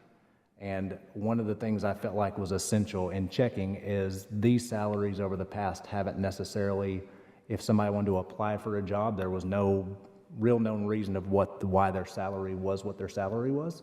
And so we are going to look to fix those things so that if we have a job description that says a behavior analyst pays $65,000 instead of us saying, how much did the last behavior analyst make? And not really having any process for that. And so that gets us to our first one, Financial Matters, tab 11. Motion to recommend a salary increase to RCS Budget and Finance Department personnel. This motion recommends a salary increase of at least 5% to be provided to the Budget and Finance proposal due to increased workload and salary inequities. Staff will also receive an additional amount between $500 and $1,000 for qualifying degrees, associates, bachelor's, master's, etc. This request is budget neutral and will not increase the Fund 141 general purpose budget. It will only require transferring already budgeted fiscal year 22-23 funds between salary line items. As an example, we had 2 accountant supervisors. Is that the right title? We had 2 accounting supervisors that were making within $15,000 different of each other, having the same title based on when they started. And so we are trying to correct those types of things and be transparent from the beginning of here's how much somebody makes in that role. We've got lots of uncomfortable conversations, guys. Sorry, it's just that's how we gotta do it. So, any questions? Next item. All right, next, Fund 141, General Purpose School Budget Amendments. And we found somewhere different to look at this from. So this amendment reallocates $11,600 in current budgeted certified and classified pay, the transfer of $11,600 from account 72-510-105, supervisor director to 72-510-122 purchasing personnel, covers the additional amount of pay increase for our purchasing personnel. This amount was already approved in the supervisor salary line of the fiscal service budget for the 22-23 school year. Again, it's a budget neutral amendment and no new funds are being used. Any questions? And Doug, or sorry, not Doug, I apologize, Brian, I called you Doug, it happens. We have two in our entire purchasing department, correct? That is correct, yes. We have a purchasing agent and then a purchasing supervisor. And in looking at some of these salaries that there were different departments that sometimes didn't always get the same raise that everybody else did, so. Working to fix these things. It's a year of reset. It is, it's fun. Any questions? Next item. Okay. Next, we have this RCS budget amendment, funds $22,786 in additional salary and benefits for RCS Communications Director. Funding for this additional salaried increase is derived from additional state BEP funds allocated above the amount that was used for original revenue budget line for BEP for fiscal year 22-23. This increase is based on the RCS certified salary schedule with an administrative index equal to the middle school principals. This was approved at our last board meeting as well to put, again, one of our salaried exempt classified staff on one of these indexes instead of this secret number that nobody ever knows what's going on with. The change you will notice is that we were able to pull this instead of going from fund balance. Looking at, Brian and I found extra funds looking at from just growth money to pull this from. I don't have a question that relates necessarily specifically to that, but I do just want to ask, with the issues that have been being talked about, I think for a few months at some of these meetings with some of the classified, I believe, custodians, cafeteria workers, EAs, all of those things, what are we doing? I'm just curious, like, where we're at or what we're doing to address that. I think it's great that we're fixing all of these. Yep.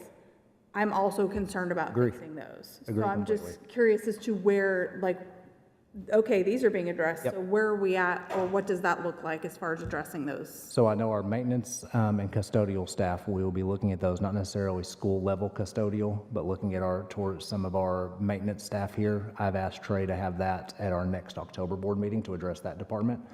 Dr. Anthony will be looking at the same thing following that, so that we have everything in line for budget season as well, looking at the school level staff with our classified. If you're looking at our janitorial and custodial, it's no surprise we're not getting any applicants when you look at our salary. Definitely not anywhere near adequate enough to make a living off of. Okay, so when you say that's going to be looked at for the budget, that would be for next year, right? It would be for next school year. But this Yep. stuff is happening now. Yes. Yep. So we're addressing this now, Yep. but not those now. Yep, because part of that goes to, and you hate to say this, was just the size of our district. When you were looking at 6,600 employees and we have hundreds of custodians, a lot of those are going to require not just extra funding, we're probably going to have to look at extra funding from a tax basis. And next year we have TISA funding coming in that you guys are going to see. My big proposal is going to be to use for 3 main areas. It's going to be used for staffing first, because if we don't have people and nothing else really is going to matter. Second, addressing our budget deficit. And third, looking at infrastructure and growth and building maintenance. That's going to be my main 3 areas without having real good handle on how much that funding involves of where it would go. I But I just want to agree, make sure agree we're completely, 100% agree. Any questions? Comments? This is a big deal to us, and it's something that we have discussed many, many, many times. I'm so glad you're bringing it up, because I'm telling you, we're not going to let this go. There's going to be a come to Jesus meeting, and our director has been behind us the whole time on this. We're going to see some good raises, and we are going to take care of our classified people. I promise you that, Ms. Darby. We are going to take care of those people. They're going to get a raise. Aren't they? Yep. Dr. Sullivan. Aren't they bored? Yep. And that really is one of our very top priorities. Thank you for noticing. So for the purpose of the new board members, in case you've missed it, Ms. Bratton and I have spoken numerous times about zero balance budgeting, that we're going to start with a zero balance and we're going to put all of our raises in first. Now, that may mean that we don't get some lockers or seats or something like that, but we need to take care of our employees first. We all agree on that. Because if we don't, somebody else will. Yes. Yeah. Yes. Yes. Thank you so much for. Yep. Right. Metro has. We start with our people. Yeah. Before we do anything else. Well, lights and Buildings. Yep. some of those things are essential, but after that, our people, we want to do that first. Yes, ma'am. And if I can, I do want to add, so I know it's awkward talking about one person's salary, and I mean, I've been in that room, so that's a whole lot of fun. There's a lot more spotlight on you. Yeah, but when you were looking at that, also, I know his title is Communications Director, but he serves much more than a Communications Director. He basically serves as a Chief of Staff without having a Chief of Staff. When we have emergencies happen, it is usually him that is out there. When we had the situation at Riverdale, he's the person that is there when we have all the incidents. Outside of myself, I can't think, and he probably even more so than me because the contacts he has, is on call 24/7. And I want to add, I agree with you. We do need to take care of our teachers, our EAs, our custodians, everyone. But add to what Dr. Sullivan said with this position, because you and I had a conversation as well, and this department is a department of 2, is very thin, and on top of that, there's also specialized skills that are involved in part of this job description that are not taken into account. So it may be a little bit alarming, but it's also the fact that it didn't have a pay grading schedule, so there was not factoring that increase of cost of living. So there's just so many factors. So I wanted that to be brought up and give a little transparency to that. So. And he keeps us updated all the time. It doesn't matter. He's amazing about making sure that we know what's going on, and that is so appreciated, because if you don't know what's going on, let me tell you, parents let you know right off the bat, and it's much better coming from this communications director than it is from a parent. We appreciate it. Please know he never asked for this. This was brought on over things that we've noticed. And so he had asked me to pull it because of the conversation it got, and I said, absolutely not. No, don't pull it. We have to go down, and I'll go down with that. He probably hasn't had a raise in quite a while. He definitely deserves it. And he does all of the video editing, and that's a very specialized skill. And website stuff, that also requires some skills as well. So there's other things on top of communications aspect of it, so. I would much rather address our own staff salary than adding positions. That's what this is. Yeah. Because just for example, Hamilton has 5 on their website. Right, and this is a department of 2. He does it all. Yep. Right. Me and one other person. Yeah. You're exactly right. Why didn't you apply Appreciate for? the board, but I'm fine if you guys want to move on. Yeah. Why didn't you apply for director of schools, actually, now that we're talking about it up here? Because he doesn't have an extra. No kidding. Good point. He's got another degree. Thank you, Mr. Evans. He's the only one that I know that probably has about 5 Facebook pages dedicated to him. Which I didn't create, just so you know. So that just says how popular you are and how many. And mugs. And socks. James Evans called. And mugs. Thank you all so much. Next item. All right, next moves to Thursday decision. I believe we're on number 3, correct? Yes. Motion to recommend an RCS school board member to serve on the Rutherford County Audit Committee. So this is a requirement of our board. Rutherford County Commission appoints members of the county's audit committee for 2-year terms. And according to the enabling county commission resolution that created the county audit committee, one of the committee members will be a member of the RCS school board. The school board will need to vote to recommend one of their members to serve on this county audit committee. And they are anxiously awaiting that as they continue to email who's our representative. So With bated breath. yes, really excited for the audits. Yes. And I believe Ms. Maxwell is currently serving. Any questions? Next item. Next is board recognition of the Segal Stars Baseball Club Incorporated at Segal High School as an RCS School Support Organization, SSO. Per RCS Board Policy 2.404, only a group or organization that has entered into a written cooperative agreement with the board may use the name, mascot, or logo of a school or the school district to solicit or raise money, materials, property, security, services, or other things of value. The Segal Stars Baseball Club Incorporated has provided all information requested from the board recently updated written cooperative agreement and can be recognized as an RCS SSO. It's noted this SSO has applied and received an IRS determination letter to be recognized as a 501c3 nonprofit entity that is in compliance with the BOE written cooperative agreement. This allows the SSO to open and operate out of a checking account that is separate from Segal High School student activity funds. Any questions or comments? Glad to see these clubs. We can support these kids.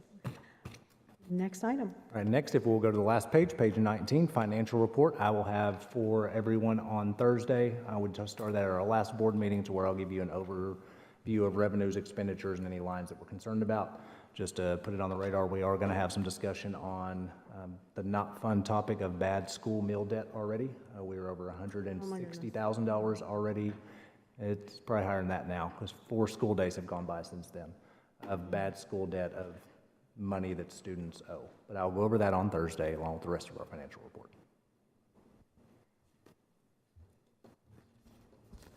Insurance update? Dr. Anthony, insurance update? Our ladies began open enrollment this week. They've been out to the schools, been to the department meetings or after-school meetings, whatever the principal has provided for them. And so talking to Ms. Couples today, our senior benefit analyst, things are going very well at the school. So they're being received very well. And we just thank everybody for your support, being a small team of 4, trying to make sure either people are going to accept the insurance or deny the insurance for 6,000 plus employees. It's a great opportunity, but a challenge. So thanks for everybody's support. Thank you, Dr. Anthony. Next item. All right, so next, just a couple things, board meeting schedule. So we're going to be looking at becoming consistent with our meeting schedule. The last couple of years, because of COVID and everything else, we necessarily weren't consistent on some of our ways we were meeting and how often we were meeting. And so we're going to be looking at meeting twice a month, or sorry, 2 official board meetings and 2 work sessions, so 4 times a month. We will have an additional meeting in September. Our October meeting involves a meeting, but also will involve a retreat. And then November, December, we'll probably only meet once, an official board meeting, depending on the year, because of the holidays, and probably looking at 5-year building plan. Starting in January, we will get back to, I believe it's the 1st and 3rd or 2nd and 4th. Anybody remember what I've said first? I think it's the 1st and 3rd because the county commission. County commission, yes. Yeah, because we're trying to do them opposite weeks correct. of the county commission and get in line with them. Yeah, we're trying to get So it. everybody doesn't have to leave early and Absolutely, run over yes. to the courthouse. So we're trying to bring some organization to that. So we are meeting, and then it goes to health and ed, budget planning, county commission, and then we're there to meet again the next time. Another part of that, I'd like to request that starting with our October board meeting, and hearing from the will of the board that we start at 5:30. We've had discussion at the best time, and that felt like a compromise because yes, our staff is still here as well. So thank you guys. I know that is not great for you guys to all stay because you work full time, but everybody works full time, and I appreciate you guys willing to do that. And I would like the autonomy, if it's available at that point, to then let them either come in late or leave late if one of our meetings goes extremely long, especially during budget season. I'm not sure that they could actually leave, but it's a nice gesture nonetheless. Long lunch. Yes. Long lunch. The last thing is I'd just like some direction on, we had scheduled an additional meeting for September. We had looked at November, goodness gracious, September 27th and 29th. My error, September 29th is the TSBA Fall District meeting. And so we have that agenda for you. So we have a couple options. I don't feel like not doing a work session is a good option, so that wouldn't be my recommendation. I would either recommend that we do Tuesday, Wednesday, or Monday, Tuesday. And whatever the board decides, you guys can discuss that. Let me know Thursday, that's fine. Anybody have a preference? Director's choice. Okay. Okay. Sounds great. Okay. Last couple quick things, reward schools. We announced that yesterday. We had 16 reward schools, which is a huge deal. Reward schools, that means they have truly met multiple criteria, and so that is a huge deal. We have 19 level 5 schools. We're an advancing district, which is the second from the top. We want to get to the exemplary district. What you will notice, though, when you were looking at the way that our ESSA plan is in Tennessee, your more diverse counties struggle to get towards that advancing district, or towards exemplary. It's because of the way it is set up. You have different if you don't have, let's just say, English language proficiency, for an example, that is 10% of your overall score. There are many districts in the state that don't have enough students to get that 10%, so they just automatically get credit in another area. So that is the case in multiple areas, but that's something we're continually shooting for. I gave you guys a salary study update. Quick thing on the zoning consultant. So the enrollment analysis, they are looking to give us an enrollment analysis for the December board meeting. The capacity analysis that we just added at our July meeting, they are having phone calls with building level principals in December. They're going to visit every school site between January and March and do walkthroughs for an April board presentation. And then adding all of that together with a boundary analysis for what they suggest for zoning plans would be at the May final presentation. So that kind of walks you through the steps of what we're looking at. Last thing, reading in schools is Friday, so I'll be in several schools on Friday reading. And I do want to thank you all. This is definitely a challenging week, so it's not like being, as a new board together, we feel like we get to tackle just about every possible thing you could in a first week together. So regardless, whether it is looking at we have our charter school thing tomorrow, we had elections of chair, vice chair, several discussion topics tonight and on Thursday, but regardless, again, and I've mentioned this before, of what we see individually, we still have to be collectively focused on our kids in our district, and that's what makes our district and makes democracy great, is that we can have different opinions but still work together and move on. Yes, sir. Oh, so do we want to do a federal update? Well, I'm going to have several things I'm not going to read all of this, but they're basically patting ourselves on the back because Tennessee is doing a lot of things right. We did tutoring right. We're a model for the nation. And our Grow Your Own is now getting some more federal praise. Apparently on Monday, the Secretary of Education and Jill Biden were in Knoxville at one of our magnet schools up there, and very, very pleased to see, and they want that to be a model for the rest of the nation. So I will not read all of this. I will give us a synopsis.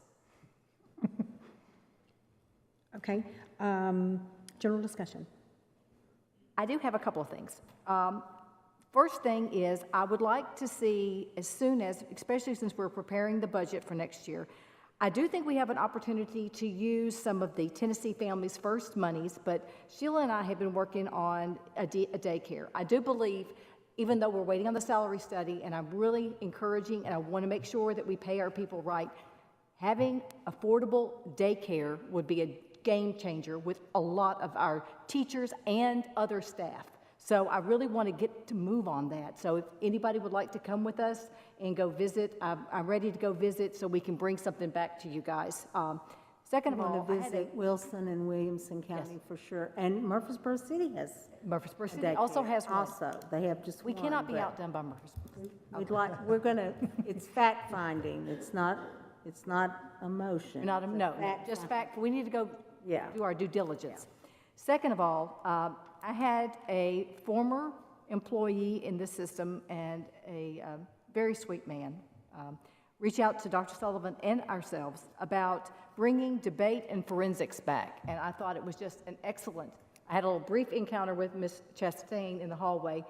I don't know when it went away, but I'd like to bring it back. I think that a good, vigorous debate back and forth is something that was really not only intellectually stimulating, but is just better for all of us. And so I'd like to see if we could bring that back into our schools, because we have wonderful high schools, but debate is, we grew up with debate, and that needs to come back.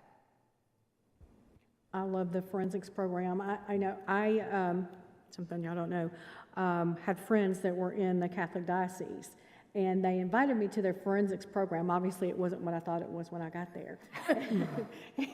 and I was the judge. I'm telling off on myself. I was the judge for a number of years because I didn't have any children there, and to see them develop their craft over the years and everything was very, very impressive. And I would love to see that also. I just want to say that we're having an informal meeting on September 20th with with Representative Mike Sparks and Representative Mark White.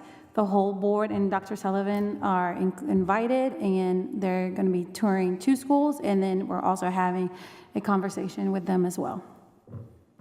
Awesome. Thank you for helping facilitate that. Mr. Tidwell? I would just like to say that I'm honored to be up here with you guys. This is our first meeting, so I just want to thank you guys for what you do, and honored to be a part of that as well. Honored by those that did end up showing up at the polls and voting for us, that they wanted change, and we're going to try to implement some of that. One of the things that was popular when I was on the other side of the table was the time limit to speech. So I would like to talk a little bit about that. Maybe, I don't know how the proper procedure would be, but I think it got moved back to you had to give a 24-hour notice, and sometimes not, especially parents, we all have busy lives. You check the agenda the day of, if you're going to be there at the meeting or something like that. When I first started coming to meetings back in August of 2021, I think the time limit was 5 minutes before the meeting started. I would like to see that change, or 15, okay, there you go, 15 minutes before the meeting was started. I think that's fair. We don't have a ton of speakers. I know we had a section of time where we had a ton of speakers, but it's just not typical, so I don't really see the necessity for that time's constraint. That's something I'd like to see change. I'm all about parents' rights and their First Amendment. Which brings us to another thing that got brought up. I think it was the signs. And the reason it was given about controlling the type of signs, I think y'all eventually landed on a letter size sign. But the reason that were given for that was due to visibility and safety concerns, which if we could do a scan right now of the people in the room, I don't think that is a real concern. So it seemed like there were other things, and the previous superintendent had different motives maybe in mind. Regardless of that, anything that restricts parents' rights, I would like to see some of those threads unraveled. And, I just wanted to make that mention here. Thank you, Mr. Tidwell. And if I may, I was at Wilson County. I spoke to a couple of you. I was at Wilson County last night doing my coursework for TSBA Level 4 boardmanship. And I just want y'all to know that they are suffering from some of the same afflictions that we are. They're short on sped teachers, and I think we've got the better end of the deal as far as the grass goes, because they're having trouble getting their trash picked up. So we're just thankful for our people here in this area, thankful for our SOROs, and if there are no more comments, I'll entertain a motion to adjourn. Second. Thank you. We adjourn.